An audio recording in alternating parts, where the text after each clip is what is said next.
Joining us now, Peter Baker, chief White House correspondent for the New York Times and an MSNBC political analyst, and Susan Glasser, staff writer for The New Yorker. They are sitting in the same spot because if you didn't know, they are married. Happy Father's Day, Peter. So I want to zero in on a key question that was asked of folks in this survey, and it's the most important issues to the respondents. This is element 6.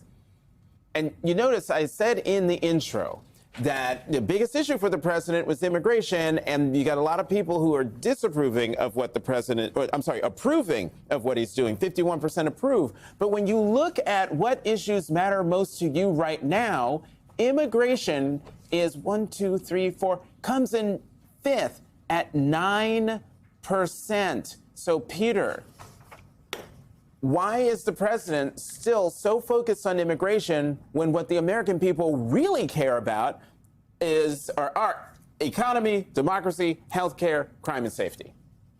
Well, I think in part because that number is much higher among Republicans, right? It's about 20% of Republicans say it's their number one issue. So he is, of course, appealing to the people who brought him to the office, right? He has always been somebody who focused mostly on his own base and what they were interested in rather than the public at large. He's lost, half the country that he's never going to get back. So with the fact that they may not care as much about that issue doesn't matter as much to him. Now, the economy, of course, is an area of vulnerability for him because right now people feeling a little anxious about what's happening with the tariff wars and what might be coming in terms of, price increases and so forth. And so, of course, he wants to focus on an issue where he has more support, at least among his MAGA base, until, as much as he can.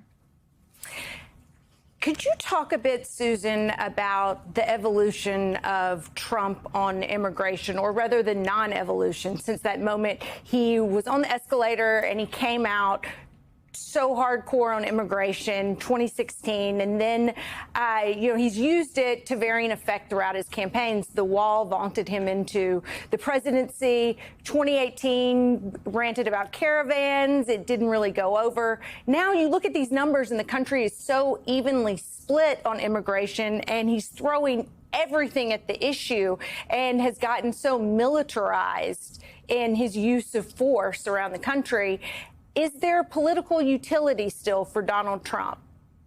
Well, it's very interesting. It is his view that this is the core to who he is as a politician and the reason why he was elected president not once but twice. And so that's a pretty unshakable view. I would say at this point, we're a decade into this. He began his political career, as you mentioned, by talking and demonizing immigrants. It's in that sense not surprising at all that 10 years later he's still doing it. The problem for Trump is that he only has one playbook. And right now, I think he's facing a big dilemma because he both wants to declare victory over this huge wave of illegal immigration that he claims is all Joe Biden's fault. At the same time, he is justifying his extraordinary and inarguably extra legal crackdown on immigration by saying that we're under invasion. And so you can't really be under invasion by rampaging hordes of illegal aliens. At the same time, you're also declaring victory and that your policies of mass deportation now are such a success.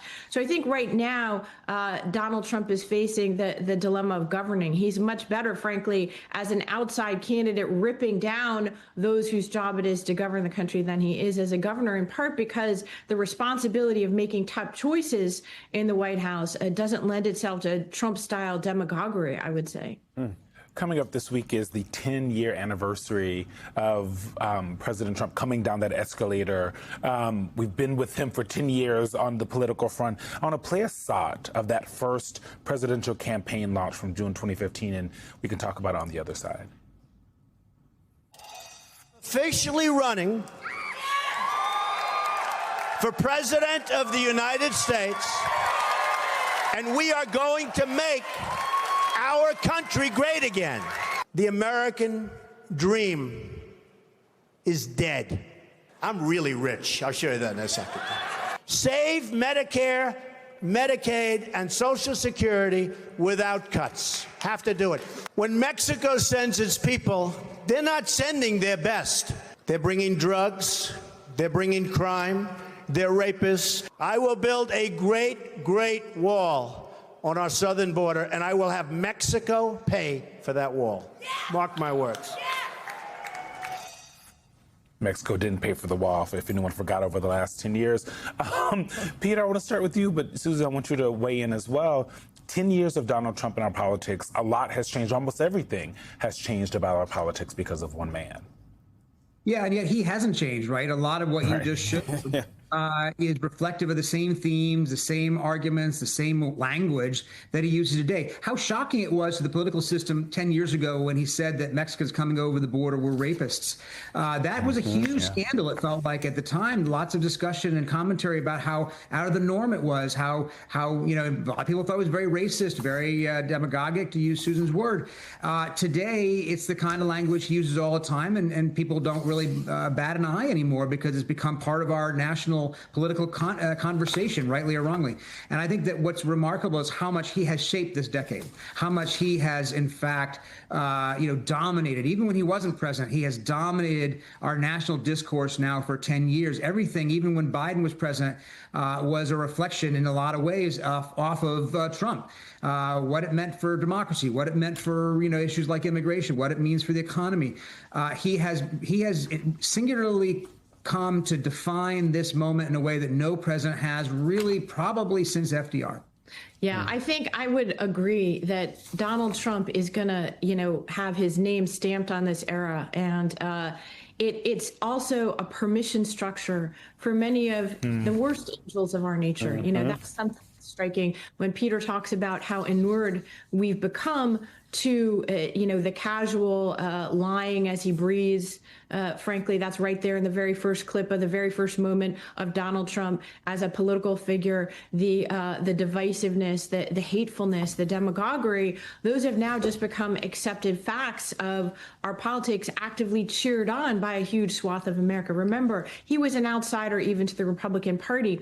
His hostile takeover of one of America's two political parties is the defining fact of our time, and their willingness to go along with that even after the unleashing of a violent attack on the U.S. Capitol in order to try to keep Trump in power after he lost the 2020 election. This is a breathtaking fact, whether we talk about it or not. Remember, Joe Biden aspired to put an end to the Trump era. Instead, he became, the sad interregnum that proved that Donald Trump was the owner of this political moment in American history. And it tells you about Trump, but it tells you about America, too. Yeah.